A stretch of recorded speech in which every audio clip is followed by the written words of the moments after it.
नमस्कार, रणभूमि स्पेशल में आपका बहुत बहुत स्वागत है। मैं हूं आपके साथ सुमित चौधरी। जंग के मैदान में एक बात हमेशा सटीक तौर पर कही जाती है, वो ये कि जंग शुरू करने और खत्म करने के लिए बस एक ही चीज जरूरी है, वो है विश्वास। जंग शुरू होने का कारण भी एक दूसरे पर विश्वास ना होना होता है और खत्म करने के लिए भी विश्वास बेहद जरूरी होता है। रूस यूक्रेन की जंग में बातचीत के इतने दौर हो चुके हैं, लेकिन शांति बहाली और युद्धविराम के लिए एक दूसरे पर विश्वास ना होने के कारण, यानी ना के बराबर होना ही सबसे बड़ी वजह है। जहां तक कि अब अमेरिकी राष्ट्रपति ने भी सारी उम्मीदें छोड़ दी है, नोबेल के सपने तक देखना छोड़ दिया है। आज रणभूमि में हम आपको बताएंगे रूस यूक्रेन के युद्ध विराम में हाई होते तापमान के बारे में, लेकिन सबसे पहले आपको दिखाते हैं आपके लिए क्या है 4 बजे खास इस बुलेटिन में। और आज रणभूमि स्पेशल में इस एपिसोड में हम आपको उन तमाम बड़ी खबरों से रूबरू कराएंगे जो इस दुनिया की सुर्खियों में बनी हुई है। शुरुआत करेंगे पहली खबर से, जहां रूस ने यूक्रेन पर ड्रोन और मिसाइलों से बारिश कर दी है। पिछले चंद दिनों में रूस ने यूक्रेन पर 2000 से भी ज्यादा ड्रोन और 900 से ज्यादा बमों से हमला किया है। पहली बार यूक्रेन की राजधानी कीव में सरकारी इमारतों पर हमला किया गया है। विध्वंसक होते युद्ध में गौर करने वाली बात यह है कि रूसी राष्ट्रपति पुतिन ने यूक्रेन के राष्ट्रपति जेलेंस्की को मॉस्को आकर बातचीत करने का प्रस्ताव दिया, तो वहीं जेलेंस्की ने भी पुतिन को यह कह दिया कि वो भी कीव आ सकते हैं। तीसरी खबर होगी, हम आपको बताएंगे कि इस समय गाजा की तस्वीरें कैसी हैं, जिसे इजराइल ने बम और मिसाइलों के मारकर धुआं धुआं कर दिया।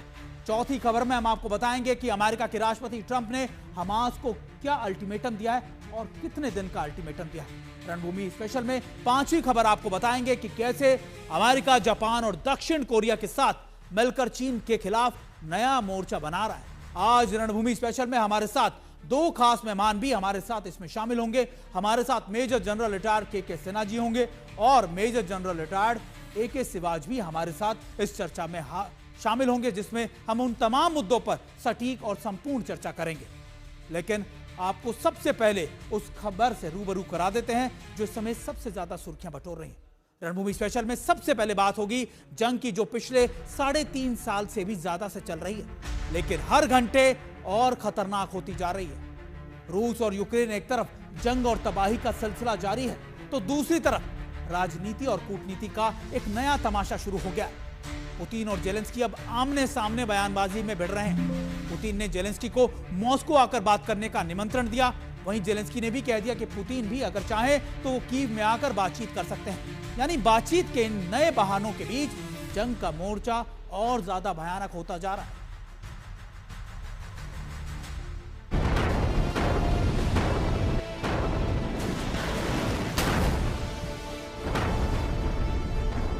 रूस ने 6 दिन में 1300 से ज्यादा ड्रोन दागे, 900 से ज्यादा गाइडेड बॉम्ब, 50 मिसाइलों से यूक्रेन में धुआं धुआं कर दिया। I don't ever slow up, no I don't take shit. I got no love for the fakeness. If you wanna play tough and wanna hate this, I'll always show up. I don't ever slow up, no I don't take shit. I got no love for the fakeness. If you wanna play tough and wanna hate this, I'll always show up and make a statement. I don't ever slow up, no I don't take shit. I got no love for the fakeness. If you wanna play tough and wanna hate this, I'll always show up and make a statement. Everything I do so instinctive and so passionate. Every word I move so descriptive like an adjective. I got a vendetta against people who patented being negative when you should be getting after it. I got facts over facts. Even though Russia is trying to keep this war going, and we've already started building a security system that can push Russia toward peace. France ने भी साफ कर दिया है कि 26 देश Ukraine की सुरक्षा करने जा रहे हैं। Si la Russie continue de refuser les discussions de paix concrètes, ce qui est la seule conclusion qu'on peut tenir de ces choix et des options répétées depuis le mois de mars dernier, alors nous prendrons des sanctions additionnelles en lien avec les États-Unis d'Amérique et apporterons des réponses claires à ce refus d'avancer. रूस के राष्ट्रपति Putin को इसी पर आपत्ति है। वो नहीं चाहते कि यूक्रेन नाटो का हिस्सा बने और पश्चिम देश इसमें दखल अंदाजी करें। Но без оглядки на безопасность самой России такие вопросы не решаются, потому что есть общее правило, выраженное и записанное в европейские документы.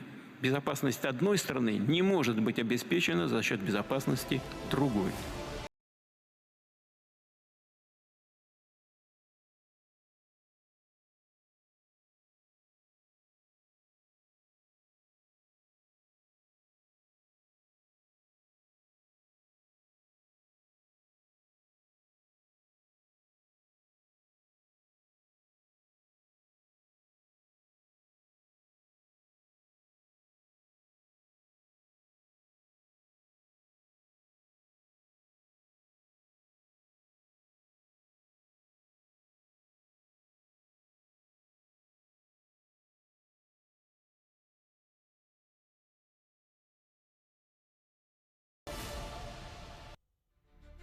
तो अभी आपने देखा कि कैसे रूस और यूक्रेन में युद्ध लगातार खतरनाक होता जा रहा है। इस बीच बड़ी खबर यह आ रही है कि रूस ने यूक्रेन पर भीषण हमला बोला है और पहली बार कीव में सरकारी इमारतों और प्रशासनिक बिल्डिंगों को निशाना बनाया गया है। रूस ने कीव में ड्रोन और मिसाइलें दागी हैं, जिसमें 2 से 3 लोगों की मौत की खबरें भी आ रही हैं। यूक्रेन के पीएम यूलिया स्विरदेको ने कहा है कि पहली बार कीव में जेलेंस्की और मंत्रियों के दफ्तर पर हमला किया गया है। खबर यह भी आ रही है कि रूसी हमले के बाद कीव की कई इमारतों में अब भी धुआं निकल रहा है और ऊपरी मंजिलों को ज्यादा नुकसान पहुंचा है। हम आपको तस्वीरें दिखा रहे हैं कि कैसे कीव के अब रिहायशी इलाकों के बाद अब उनके सरकारी इमारतों को टारगेट किया गया। कैबिनेट सेक्रेटरी की बिल्डिंग बताई जा रही है और कहा जा रहा है कि इसकी बिल्डिंग पर बड़े अटैक्स किए गए। 2 से 3 लोगों के इसमें मारे जाने की खबरें भी लगातार कीव से सामने आ रही हैं।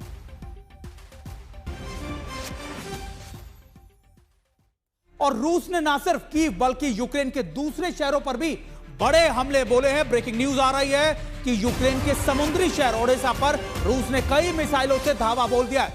ओडेसा के चोर्नोमोर्स्क में बंदरगाह को रूस ने तबाह कर दिया है। बंदरगाह की कई इमारतें बमबारी में बर्बाद हो चुकी हैं। इससे यूक्रेन को बड़ा झटका लगा है। हम आपको तस्वीरें दिखा रहे हैं। ओडेसा एक इंडस्ट्रियल हब है, एक पोर्ट के पास, यानी आप समंदर के पास एक ऐसा इंडस्ट्रियल हब है जिसका इस्तेमाल या जो यूक्रेन की इकोनॉमी में बहुत महत्वपूर्ण स्थान रखता है। और ऐसे ही इस इलाके को, रिफाइनरी को रूस ने टारगेट किया है।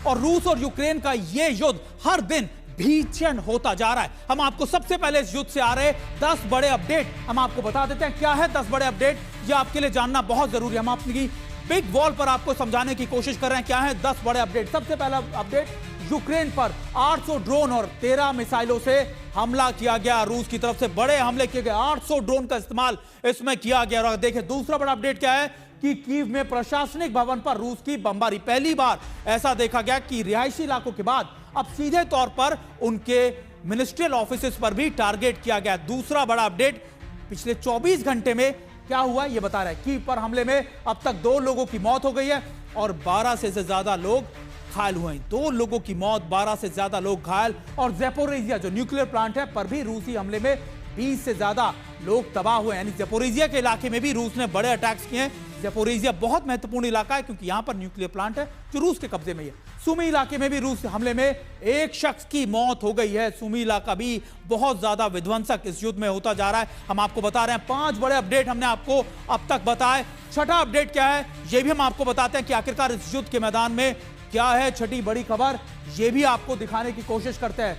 चेर्निहिव में रूस की बमबारी में एक ने अपनी जान गंवाई। 800 ड्रोनों का इस्तेमाल हुआ है। यूक्रेन के ओडेसा में भी रूस ने दागी है मिसाइलें और रिफाइनरी को टारगेट किया गया है। और चोर्नोमोर्स्क में भी बंदरगाह पर रूस ने अटैक किया। बंदरगाह के इलाकों को ज्यादा फोकस कर रूस की तरफ से अटैक किए जा रहे हैं। अब अगला अपडेट क्या है कि रूस के दुर्जमा में भी तेल पाइपलाइन पर यूक्रेन का हमला, यानी यूक्रेन भी लगातार पलटवार कर रहा है। यूक्रेन भी रूस के कई इलाकों पर अटैक करने की कोशिश कर रहा है और रूस के जो इलाके हैं उन पर भी किस तरीके से अटैक किए जा रहे हैं यूक्रेन के द्वारा, ये हमने आपको बताया। 10वां अपडेट क्या है, ड्रोन अटैक में रूस की तेल पाइपलाइन को भारी नुकसान पहुंचा है। अब जो लड़ाई हो रही है वो दरअसल एक दूसरे के ऑयल इंफ्रास्ट्रक्चर को टारगेट कर लगातार कैसे बड़े अटैक्स किए जा रहे हैं। हमारे साथ हमारे दो खास मेहमान हमारे साथ जुड़े हुए हैं, उनका रुख भी कर लेते हैं। हमारे साथ के सिन्हा सर भी हैं और हमारे साथ जनरल सिवाज भी हैं। के सिन्हा सर, अगर अभी के मुद्दों को देखा जाए, अब तक हमने देखा कि रसद की लाइनें काटी जा रही थी, अब तक हमने देखा कि कैसे लगातार एक दूसरे को जो सेनाएं हैं उनको रोके जाने की कोशिश थी, लेकिन अब सीधे तौर पर oil refinery, oil infrastructure, pipeline, इनको टारगेट किया जा रहा है। जय हिंद सुमित, जो आप बता रहे हैं कि जो यूक्रेन की तरफ से तो ये है उनके तकरीबन 30% रसिया के जो ऑयल हैं जो उनके बॉर्डर से लगे हुए हैं उनके ऊपर हमला तो हुआ है और कहीं बहुत उन्होंने क्षति पहुंचाई है।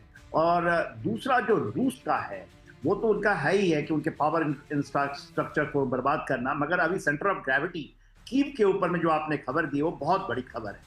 देखिए, इसमें आपने पहली बार 3.5 साल का समय ज़्यादा हो चुका है, आपने इसको कवर किया है, आप वहाँ रहे हैं, उनकी एडमिनिस्ट्रेटिव बिल्डिंग के ऊपर और खास करके जेलेंस्की के दफ्तर पे उन्होंने बर्बाद किया है। ये बहुत बड़ी है क्योंकि आप देखें वहाँ जानते हैं आप कि कितना एयर डिफेंस की डेंसिटी ज़्यादा है, खास करके वो जो सेंट्रल कीव का इलाका है जहाँ पर इनकी दफ्तरें, तो उनको भेजना और भेजते कैसे हैं, 900 से ज़्यादा ड्रोन भेजते हैं, मिसाइल्स भेजते हैं।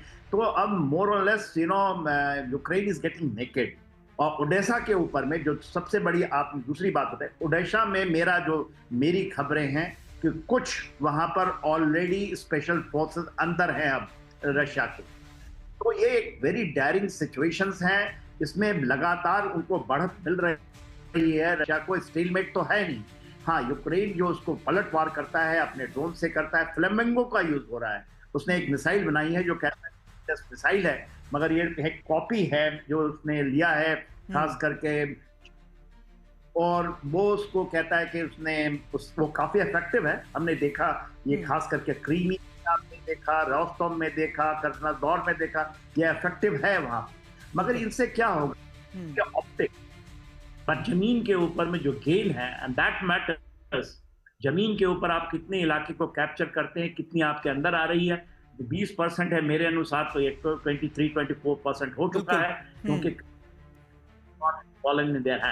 चल हमारे साथ जनरल सिवाज भी जुड़े हैं। जनरल सिवाज का रुख भी कर लेते हैं। जनरल सिवाज, जो तस्वीरें दिख रही हैं, जो लगातार जो अपडेट मिल रहा है, उनसे तो जो बातचीत की बातें हैं वो बेमानी साबित होती हैं। क्या आपको लग रहा है कि जो 3.5 साल में नहीं हुआ, जो अब हो रहा है, वो एक नए युद्ध का आगाज है? बातचीत तो अब दरकिनार ही कर दीजिए।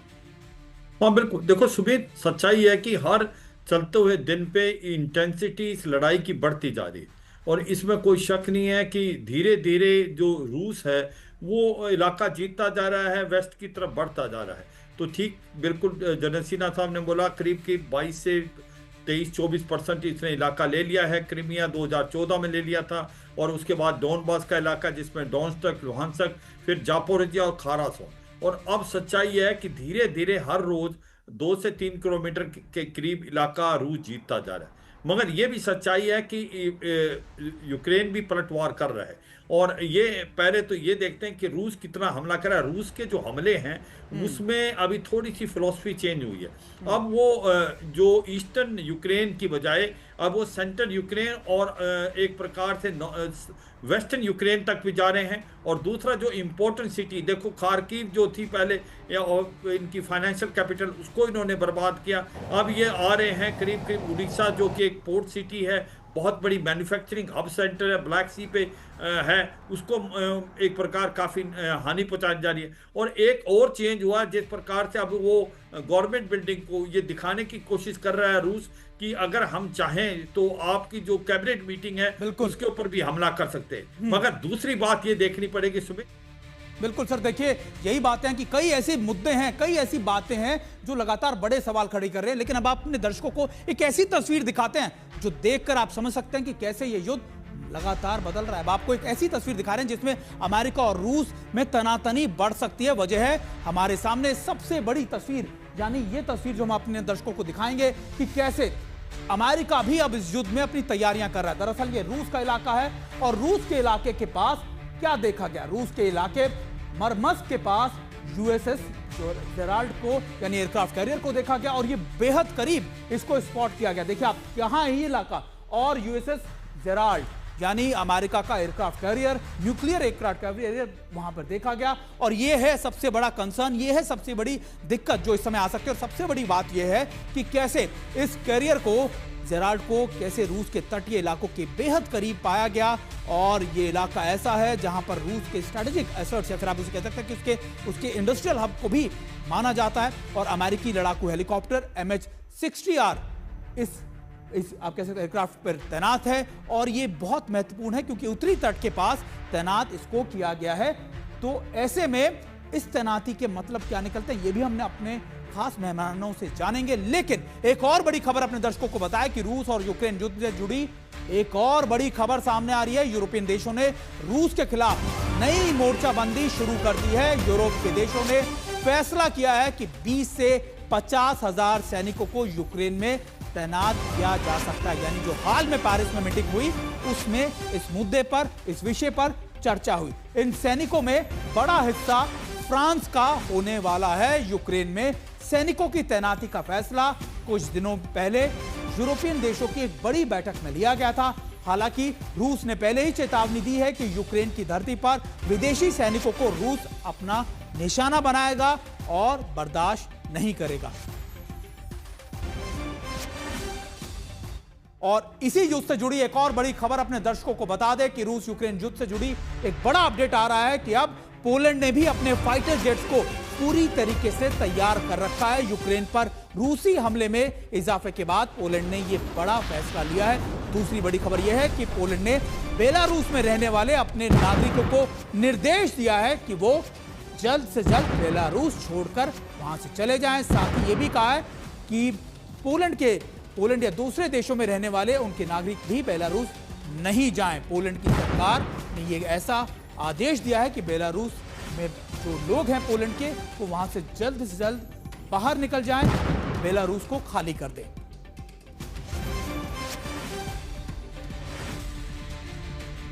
और रूसी हमले के बीच एक और बड़ी जानकारी सामने आ रही है। यूक्रेन ने हर महीने 3000 नए ड्रोन का उत्पादन करना शुरू कर दिया है। यूक्रेन में बन रहे इस ड्रोन का नाम है FP1 और इस ड्रोन की तुलना ईरान के खतरनाक शाहिद ड्रोन के बराबर की जाती है जिसको रूस इस्तेमाल कर रहा है। यूक्रेन ने FP1 ड्रोन की रेंज 1600 किलोमीटर तक बताई जा रही है जिसमें 60 से 120 किलो का वॉरहेड लगाया जा सकता है। यानी अब यूक्रेन अपनी क्षमताओं में, अपनी ताकत में इजाफा कर रहा है और माना यह जा रहा है कि 3000 के करीब ड्रोन हर महीने यूक्रेन इसकी प्रोडक्शन कर सकता है, इसको लगातार इसका इस्तेमाल कर सकता है।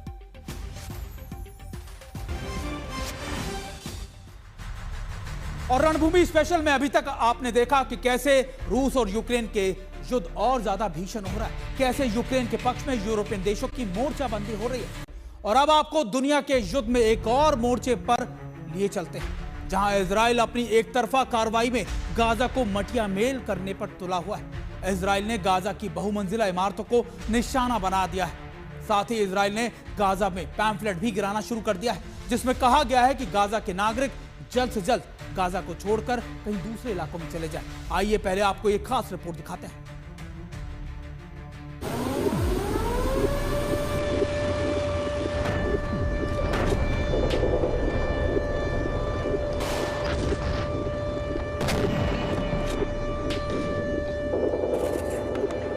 गाजा पर ऐसी बमबारी इजराइल ने शायद पहले नहीं की है। अब की बार इजराइल निशाना बना रहा है गाजा की ऊंची ऊंची इमारतों को। ऐसी इमारतें जो कभी गाजा की शान हुआ करती थी लेकिन आज मलबे का ढेर बन रही है। ये वर्तमान की तबाही है जिसके भविष्य का पता नहीं। इजराइल पहले ही गाजा के लोगों को अल्टीमेटम दे चुका है कि वो हमला तेज करेगा। गाजा शहर के अल सौसी टावर को मिसाइल अटैक से इजराइल ने चंद सेकंड में ही ढेर कर दिया।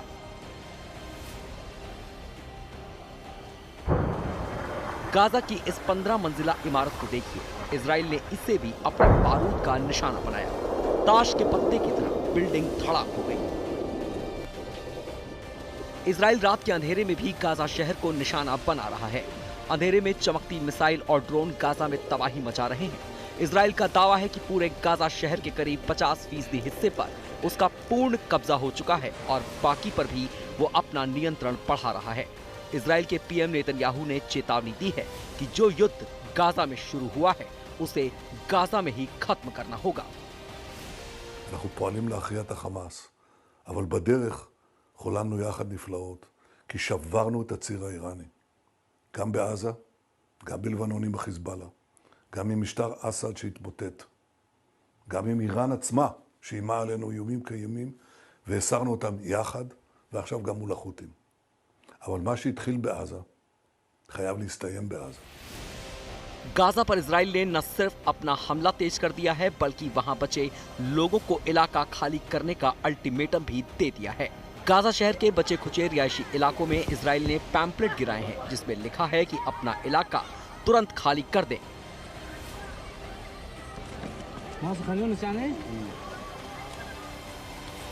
इजराइल ने साफ कहा है कि गाजा के अल जितून और शेख रादवान इलाकों में आने वाले दिनों में हमला और तेज होता जाएगा। इजराइल ने धमकी दी है कि वो हर जगह हमास का पीछा करते रहेंगे और उनका अभियान तभी खत्म होगा जब उनके बाकी बंधकों को हमास रिहा कर देगा। इजराइल के मंसूबे गाजा के लिए खतरनाक हैं और जो तस्वीरें सामने आ रही हैं वो बेहद डरावनी हैं। गाजा की ये तस्वीरें और नेतन्याहू का प्रण बता रहा है कि आगे का रण भीषण है। आज तक ब्यूरो। गाजा से आई आपने ये तस्वीर देखी, बर्बादी और कैसे विध्वंसक अटैक को लेकर ये दर्शाती है। ऐसा लगता है कि इजराइल ने गाजा को बर्बाद करने की मानो कसम खा ली है और उसी का असर गाजा से अब लोगों के बड़े पैमाने पर पलायन शुरू हो गया है। इजरायली हमले को देखते हुए गाजा शहर में लोग छोड़कर भाग रहे हैं। पैम्फलेट बांटे गए इजराइल की तरफ से खान यूनिस के इलाकों में और कहा गया कि यहां पर राहत सामग्री आएगी, लेकिन उसी बीच बड़े अटैक्स भी इजराइल की तरफ से किए गए और जो तस्वीरें आ रही हैं, जो रिहायशी बड़ी इमारतें हैं उनको इजराइल टारगेट कर रहा है और उसी के बाद उसी बीच ये तस्वीरें भी सामने आ रही है कि लोग अब दूसरे इलाकों से यानी गाजा सिटी के इलाकों से अब पलायन करने को मजबूर हो रहे हैं। वो लगातार सुरक्षित स्थानों पर जा रहे हैं। तस्वीरें गाजा में लोगों के हजारों की संख्या में लोग एक जगह से दूसरी जगह पलायन कर रहे हैं।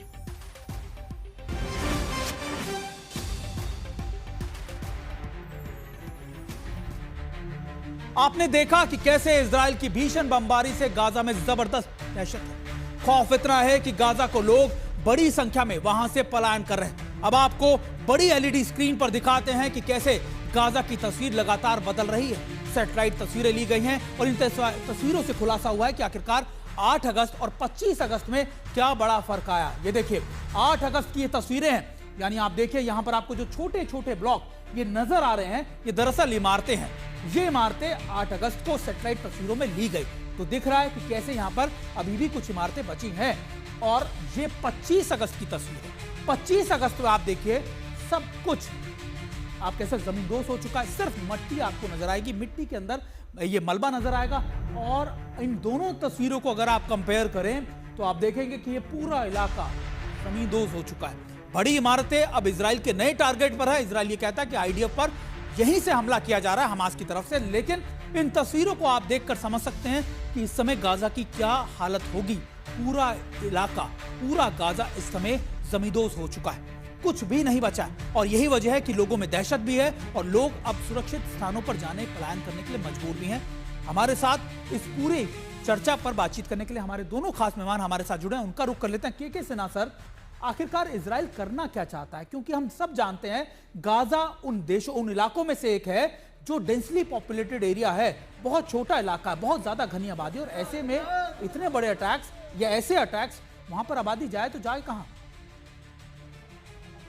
देखिए उन्होंने अपनी मंशा तो पूरी बता ही दी है कि गाजा सिटी को पूरा का पूरा खाली कीजिए और आप चले जाइए जो साउथ में अल मवासी जगह है, वहां आपके लिए सेफ्टी है। इसके पहले भी उन्होंने कहा था और देखिए पैम्पलेट गिर चुका है, उनका पूरा कब्जा है। और ये 7 अक्टूबर जो आने वाला है 2025, वो उनकी डेडलाइन है, क्योंकि 2 साल पूरा होगा 7 अक्टूबर का समय। दे वांट कि गाजा पूरी तरह उनके कब्जे में हो। 50% उन्होंने गाजा को ले चुका है। गाजा सिटी की जब बात करते हैं 10 लाख लोग रहते हैं, टोटल वहाँ की जनसंख्या 20 लाख है, 10 लाख गाजा सिटी में रहते हैं। तकरीबन 70,000 तो छोड़ चुके हैं, और आपने दिखाया काफिला जो दिख रहा है स्क्रीन के ऊपर पीछे जाता हुआ। मगर वहाँ काफी लोग हैं, वो कहते हैं कि हम छोड़ेंगे नहीं, हम बहुत बार डिस्प्लेस हुए हैं, हम अब मरेंगे तो यहीं मरेंगे। ये चैलेंजेस है सबसे बड़ी, एक ह्यूमन ट्रेजेडी की ये चैलेंजेस। ये तो 100% ये मेरा मानना है। गाजा सिटी को उन्होंने कहा है युद्ध यहीं से शुरू हुआ, युद्ध यहीं खत्म होगा, और डेडलाइन अक्टूबर 2025 की है। इसमें ह्यूमन ट्रेजेडी बहुत ज्यादा है, मगर इस तरह से पूरा का पूरा अमेरिका का इनके ऊपर साथ है। ये इस इलाके में, इस पूरा गाजा पट्टी के ऊपर में वो अपना ये कहते हैं कि ये तो अपनी सेटलमेंट के नहीं, उनका एक सपना है कि ये टूरिस्ट स्पॉट होगा, तो जो कि ह्यूमैनिटेरियन एंगल से आप देखिए तो बड़ी पॉसिबल नहीं है, मगर उन्होंने मन बना रखा है और वो करने में कामयाब होंगे। उन्होंने पहले भी कामयाब जो ठाना है वो। लेकिन सर एक बात बताइए, क्योंकि मन तो बना रखा है, देखिए स्ट्रैटेजी भी दिख रही है, हम लगातार बड़े अटैक्स भी देख रहे हैं। जनरल सिवाज भी हमारे साथ जुड़े हैं। जनरल सिवाज, अगर ये स्ट्रैटेजी बना ली जाए, इंप्लीमेंट कर ली जाए, पूरी तरीके से बर्बाद कर लिया जाए, तब भी क्या हमास का खात्मा हो पाएगा? और हमास छोड़िए, एक तरफ हिजबुल्लाह भी बैठा है, एक तरफ ईरान भी बैठा है, एक तरफ हूती भी बैठा है, तो इजराइल आखिरकार हमास का खात्मा करने के बाद भी क्या ये युद्ध रोक पाएगा?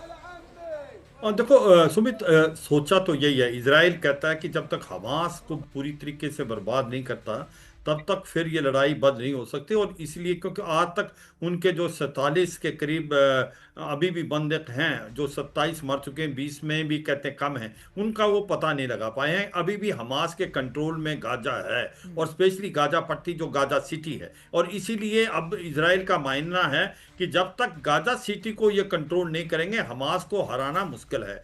जब तक हमास को कंप्लीटली बर्बाद नहीं करेंगे, मुझे नहीं लगता इजराइल कोई सीज फायर के लिए मानने के लिए तैयार है। जो सीज फायर का एक वो बना है खाका, जिसमें कतार और इजिप्ट है कि 60 दिन का टेम्परेरी सीज फायर होगा और 10 होस्टेजेस दिए जाएंगे। मुझे लगता नहीं कि इजराइल को होस्टेजेस की परवाह है, मगर ज़्यादा परवाह ऐसी लगती है कि उनको लग रहा है कि जब तक हमास को पूरी तरीके से हम बर्बाद नहीं कर देंगे, ख़त्म नहीं कर देंगे गाजा से, तब तक वो लड़ाई बंद नहीं करेंगे। क्या वो कर पाएंगे या नहीं कर पाएंगे, ये तो समय बताएगा।